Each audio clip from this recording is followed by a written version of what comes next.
Chine qui est évidemment un des enjeux pour les investisseurs globaux aujourd'hui, pas le seul, mais c'est un enjeu important. Parlons des marchés avec Patrick Guérin qui est à mes côtés en plateau. Bonjour Patrick. Bonjour Grégoire. Vous êtes directeur de la gestion de Bordier et compagnie à Paris. Regardons peut-être le marché obligataire qui corrige depuis quelques jours maintenant. On voit des taux longs qui remontent à nouveau. Parce que depuis 6 mois, quand même, ces taux longs n'arrêtaient pas de baisser. Depuis la fin mars, où on avait atteint un 75, un 80% sur le 10 ans américain. On était retombé, j'ai regardé, mi-août, début août, à 1,15% sur le 10 ans américain. Donc on avait une belle glissade quand même de quelques mois. Et puis, depuis une semaine, ça commence à devenir à nouveau très visible, puisque le 10 ans américain a franchi 1,50% à la hausse. Que vous inspire cette situation? Est-ce qu'il y a des éléments d'explication particuliers? Et puis on verra jusqu'où le chemin nous emmène, mais on voit quand même que les taux, les mouvements, la dynamique des marchés obligataires a toujours un impact très direct sur les marchés actions. Et il guide tout à fait les marchés d'actions, vous avez raison de le souligner. En fait, la particularité de cette hausse, de cet nouvel épisode de hausse, c'est sa brutalité, puisqu'elle a été directement la suite des interventions de M. Powell la semaine dernière à l'issue du FOMC, et il a un peu surpris les marchés, il faut bien le dire, avec un discours qui était assez net, cette fois, allant dans le sens d'une réduction des interventions de la Fed programmée à partir de la fin de l'année. Et c'est un signal, en fait, qui a été perçu comme tel par le marché obligataire, signifiant qu'il est temps, en fait, de changer la politique accommodante. Et c'est vrai que passer de 1,30 à 1,50 en 10 jours, c'est assez brutal, c'est assez violent. Et ça ne peut pas laisser indifférents les marchés d'actions qui n'ont pas manqué de réagir. Pas immédiatement d'ailleurs, vous l'aurez observé. C'est vrai. Ils ont dans un premier temps plutôt d'ailleurs bien accueilli. Les premiers jours de hausse de taux étaient plutôt positifs pour les marchés actions. Tout à fait. Et c'est lorsque les taux ont commencé à monter un peu brutalement que la réaction a été un peu moins favorable. Parce qu'en fait, en toile de fond de la hausse des taux, il faut bien comprendre que ce qui est derrière, c'est une perception d'une augmentation de l'inflation dans les prochains mois. Donc, c'est ça en fait qui inquiète les investisseurs, parce que on a tous en mémoire en fait le discours, même encore très récemment, de M. Powell, qui dit toujours que l'inflation c'est un phénomène transitoire, même si elle est un peu plus élevée qu'il ne s'y attendait. Mais en fait, c'est pas forcément la lecture qu'en font les investisseurs. Et oui, c'est ça. Et c'est cette double... C'est un débat permanent entre le discours des banquiers centraux, l'inflation est transitoire et restera transitoire, et la perception des marchés qui peut évoluer par rapport à ça. Voilà, donc... c'est pas le lieu ici de dire qui a raison, puisque personne ne le sait. Donc, on a plutôt tendance à imaginer que c'est M. Powell qui a raison. Mais ce qui est certain, c'est que les tensions actuelles sur les taux ne sont pas prêtes de s'arrêter. Ouais. On peut d'ores et déjà faire ce pari. On peut tourner le problème dans tous les sens. C'est quand même le sens du voyage. Ouais, c'est ça. Ouais. Avec, vous l'évoquiez en introduction, la hausse des matières premières, la hausse des prix de l'énergie, qui contribue évidemment fortement à l'augmentation de l'inflation, puisqu'on a en mémoire, et il faut toujours l'avoir en mémoire, cette information très importante, c'est que structurellement, depuis quelques mois, la hausse de l'inflation, c'est surtout la hausse de 3 postes principaux, l'énergie, aux États-Unis, l'énergie, l'alimentation pour les ménages et le logement. Si on écarte ces 3 éléments, on n'a pas vraiment une hausse spectaculaire de l'inflation. Bien entendu, c'est une présentation, parce qu'il y a quand même de l'inflation. Ils sont bien là. Le particulier à la pompe, quand il doit remplir son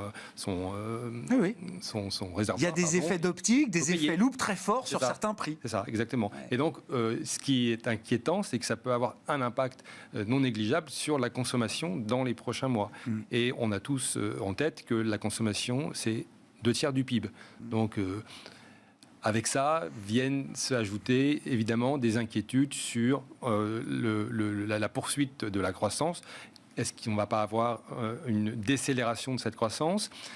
Si vous ajoutez en plus en toile de fond des indicateurs PMI qui sont un peu moins bons, ils ne sont pas mauvais, ils sont un peu moins bons, ça vous donne un tableau d'ensemble qui n'est pas très flatteur pour les marchés et qui génère beaucoup de volatilité, comme c'est le cas depuis ces derniers mois, dernières semaines.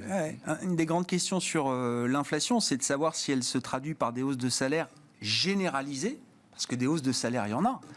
généraliser, c'est une vraie question encore aujourd'hui. Et j'allais dire, c'est l'argument rempart encore aujourd'hui d'un Jérôme Powell, de dire le marché du travail n'est pas encore suffisamment sous tension, les hausses de salaire ne sont pas généralisées, donc je peux me permettre de pas trop regarder l'inflation sur les prix des matières premières ou le prix de la voiture d'occasion aux États-Unis en l'occurrence. Mais on sent quand même que... Oui, Pour le moment, il a raison. C'est-à-dire que l'inflation ne se diffuse pas de manière généralisée dans l'ensemble des salaires. Ça, c'est un filet de sécurité important quand même pour les marchés. Oui, parce que c'est seulement le couple infernal, en fait, inflation, salaire généralisé, qui fait que ça ne s'arrête jamais.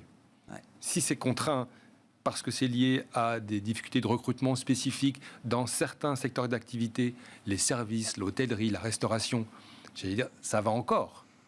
Bien entendu, mais c'est lorsque on assiste à une diffusion plus généralisée qu'on peut être inquiet. Mais ce n'est pas le cas, pas encore.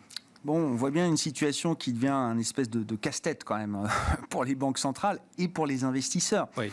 C'est-à-dire que je comprends que dans cette histoire de hausse des coûts, hausse des matières premières, on a envie de se tourner vers les sociétés qui ont du pricing power. Oui. Sauf que ces sociétés-là, souvent... elles sont déjà bien valorisées et elles souffrent en plus mécaniquement de la remontée des taux longs. À l'inverse, si on veut jouer la remontée des taux, on va se tourner vers des secteurs dits value, financières ou autres. Et en même temps, on se dit que quand on va de ce côté-là, c'est pas les sociétés qui ont le plus de pricing power si demain il faut passer des hausses de prix ou intégrer des salariés avec des salaires plus élevés, etc. Ouais, c'est là où on peut essayer de passer un message qui consiste à dire aux clients investisseurs, regardez dans le temps long et investissez dans des entreprises solides qui ont un beau profil de croissance régulier, qui va peut-être être freiné à horizon 3 mois, 6 mois, c'est possible. Mais je n'oublie pas non plus qu'on a connu, et vous l'évoquiez tout à l'heure, un épisode qui, au début du mois de mars, enfin à la fin du premier trimestre, a vu les taux monter très vite et redescendre tout aussi vite. Donc attention aux rotations trop brutales. On pourrait le regretter. Donc notre conseil à nous, c'est de rester investi sur des valeurs qui offrent de la visibilité, qui sont chères, vous avez raison, mais dans lesquelles on a des perspectives de progression beaucoup plus durables. Dans ces moments un peu compliqués, c'est ce que disent certains stratégistes, c'est bien de revenir un peu sur les méga-tendances. Celles dont on est certain que dans 4, 5, 10 ans, elles seront toujours un moteur important pour les économies. Je suis d'accord avec ça. Donc, favoriser la transition énergétique, c'est une très bonne idée.